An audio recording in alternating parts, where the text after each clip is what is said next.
Hello, friends, fiends, and fellow UB-tubers, and welcome to episode 713 of the Daily Comic and Collectible.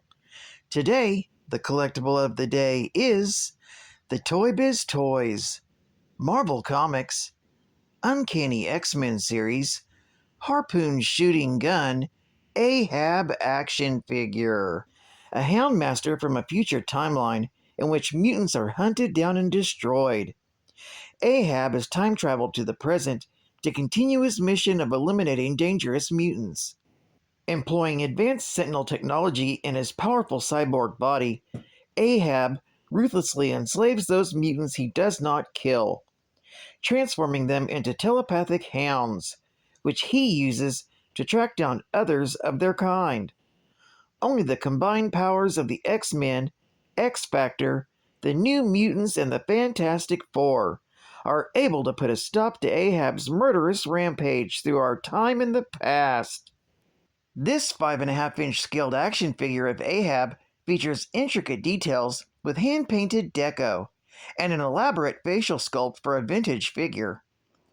Ahab was inspired directly from the character in Marvel Comics, right down to his pirate peg leg, and includes articulation in his head, arms, and legs. This collector's figure of the future cyborg Ahab includes 3 accessories, a real harpoon shooting gun, 2 harpoons, plus it also contains a Series 2 Marvel trading card of Psylocke from 1993's set. Ahab comes in a hanging blister card package and was released in 1993 by Toybiz Toys.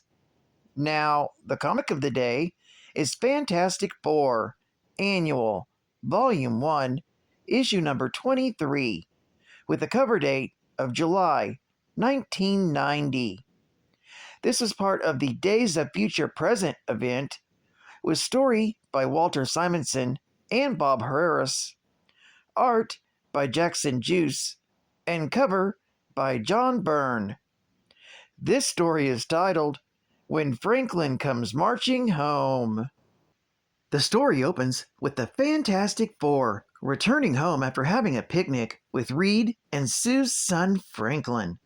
However, when they arrive at the scene, they're shocked to see that their headquarters, the Four Freedoms Plaza, has been replaced with their former headquarters, the Baxter Building. Suspecting a possible trap, Reed lands the Fantastic Car in nearby Central Park, so they can approach the building from the ground. From the front door, their headquarters appears as it did before the Baxter Building was destroyed. Inside, they're even more shocked to see the old doorman, O'Houlihan, even though he retired a long time ago. Trying to operate the elevator, they notice that it operates on the old device they used to contain in their belt buckles. However, Sue has kept her old signal device for sentimental reasons, and they're able to access the elevator. As soon as they disappear, O'Houlihan finds this entire incident troubling and calls upstairs. When the Fantastic Four arrive on the main floor of their old headquarters, they're suddenly attacked by the security systems. However, these security devices are greatly outdated, and they're easily able to fight through them. As they continue on, Franklin becomes more and more upset, telling his family that they have to stop as he feels something horrible is inside the building somewhere. Suddenly, they're ambushed by what appears to be the original Fantastic Four, as they were early on in their careers. The Reed Richards of the original Fantastic Four orders his teammates to attack, and a fight breaks out between the 2 versions of the team. Despite the fact that they're more adept with their powers, the Fantastic Four are defeated due to the danger posed to Franklin and their reluctance to attack at full strength. The Fantastic Four are then taken to the fake Reed's lab to be examined. Reed comes to the conclusion that they are the real Fantastic Four. However, the question comes up as to how there's 2 identical versions of the Fantastic Four. The real Reed tries to explain that they're future versions of their captors, but Reed's questions fall on deaf ears. Suddenly, they are in for a shock when the fake Sue calls for her son Franklin, who's a grown adult. This adult Franklin is confused and doesn't understand how the people contained on the wall could be their family. He has his family right before him. Sue tries to appeal to the adult Franklin to get him to listen to reason, but this only serves to confuse him more. Young Franklin, meanwhile, renounces his older self, saying that he is the real Franklin. Spurned into anger, the adult Franklin loses his temper and flees to gather his thoughts. Suddenly, the illusion the adult Franklin was creating vanishes, along with the Baxter Building and the other Fantastic Four. Reed realizes something is wrong and soon discovers the entire building has been covered with an impenetrable force field, which they cannot break through.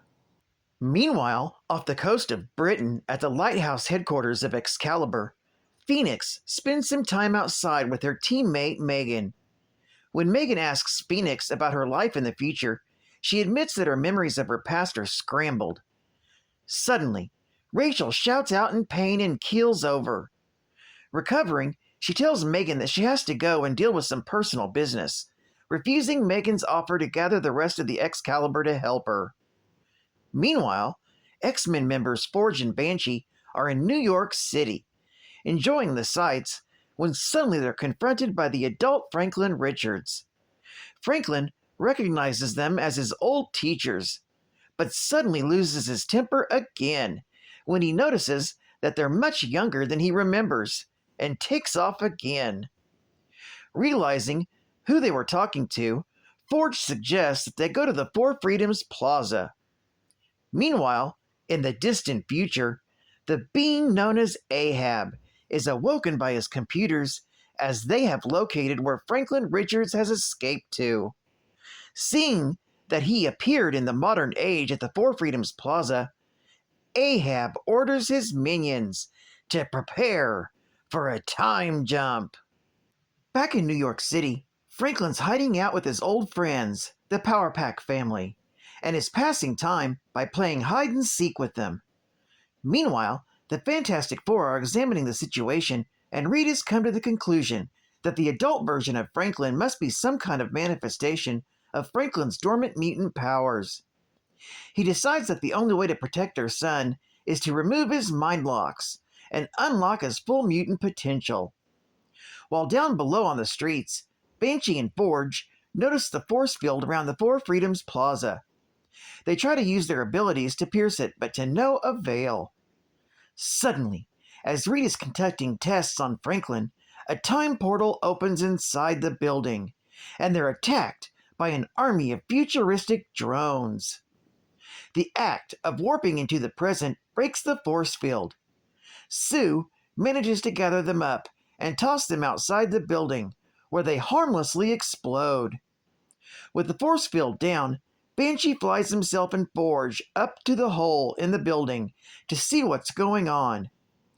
After they explain their encounter with the adult Franklin, Sharon realizes that the man they're seeking is only seeking the comforts of his childhood. Asking Franklin where he would go to be safe if he couldn't be at home, Franklin tells them that he would stay at the Powers house. They then make a quick run to the home of the Power family, where they convince the adult Franklin to accompany them home. Along the way back, the adult Franklin spots X-Factor's ship looming over the New York skyline and doesn't think it should exist. Suddenly, he teleports out of the fantastic car. Ben tells Reed that the grown-up Franklin has disappeared. They quickly land, and within moments both Reed and Forge have developed a device to track Franklin's unique energy signature. Detecting two identical signatures, the team splits up into two groups. Ben, Forge, and Sherry to search downtown, while Johnny, Sue, Reed, and Banshee investigate elsewhere. With Reed's device, Ben and his group follow Franklin's energy signature towards X-Factor's ship. This story is continued in the New Mutants Annual, issue number 6. Geek Fact. This issue is considered a key issue, featuring the first appearance of Ahab, the mutant tracking cyborg from the future. This issue is also the first appearance of Cosmos. Bonus Geek Fact: the adult Franklin Richards hails from the future of Earth 811, also known as Days of Future Past.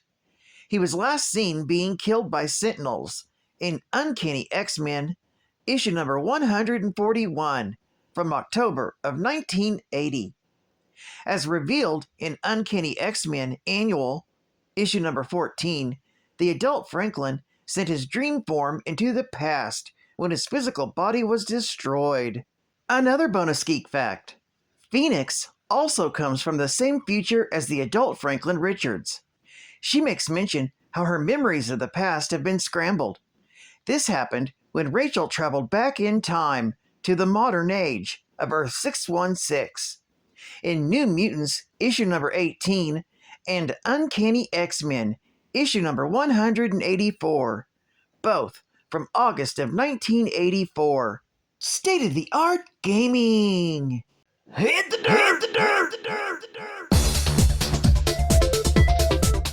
Strap on your helmet for some rough and tumble racing excitement with Ahab and Iron Man stewards. Super off-road.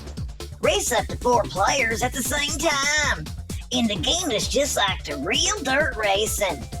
And like the #1 arcade game, this mega hit for your Nintendo Entertainment System is filled with mud holes, jumps, and other action moves. 8 different stadium tracks and a total of 16 configurations let you play dirty for a long time too. So get super off-road and hit the dirt flying. We put you in the action. Trade West!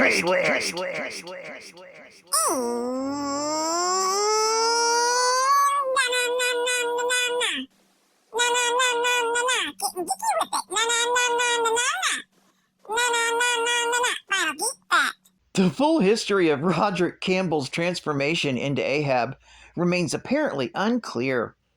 He became the leader of the government-sanctioned Hound program, commissioned to track down and capture mutants for internment.